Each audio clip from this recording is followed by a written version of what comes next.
Hundreds of girls from grades 6 through 12 got together at St. Michael High School this week to hear a positive message on self-esteem from Dr. Karyn Gordon.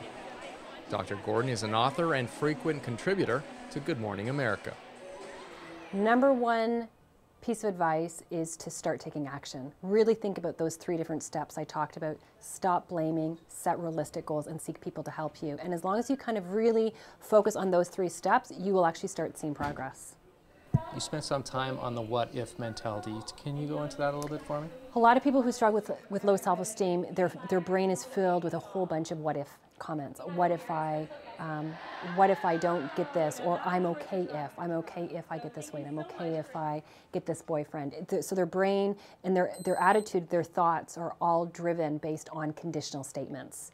And a person who has a healthy self-esteem, they don't have that. They're like, I'm okay, period.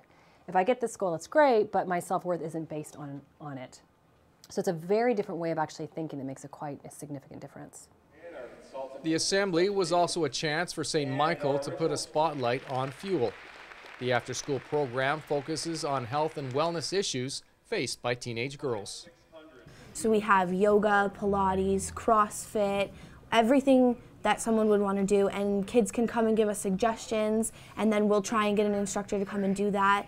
We have presentations for what Dr. Gordon talked about today, like self-esteem and relationships and just friendships and things like that, and we have set days, so instead of doing like a program or a physical activity, we do like once a month or once every few months. We sit down and everybody brings healthy snacks, and we just have a presentation where we just talk about it, and just so everyone's aware of all the issues.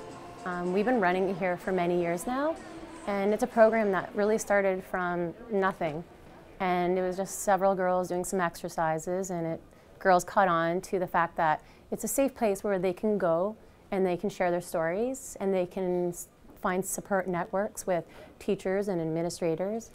And it's funny because now you go into the local gyms and you see them exercising, you see them with positive self-esteem, and it's rewarding for us to see that.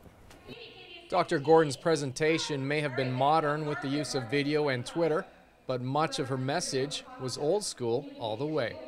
You know, the amazing thing about this topic is that although certain parts of our culture have changed, we've got social media, things are happening at much faster speed, the real issues in terms of the struggles that a lot of people face is exactly the same 10 years, 20, 50, 100, 500 years. Like this whole issue around confidence and self-esteem, I think really has been an issue for humans since creation. So this is not, so that's kind of the cool thing about it, is that social media I think has added another layer to it for sure, but it's an issue that I think everyone can really connect to.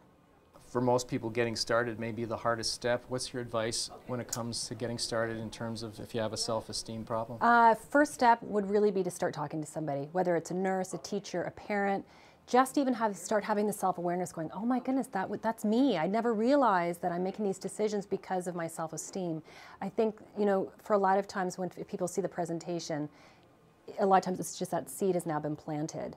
And my encouragement is that they're going to take this information and kind of take it to the next step. For more on Dr. Gordon, visit dkleadership.org. As for Fuel, look for them to carry their message beyond St. Michael and into local elementary schools in the weeks ahead. In Niagara, you're watching The Source.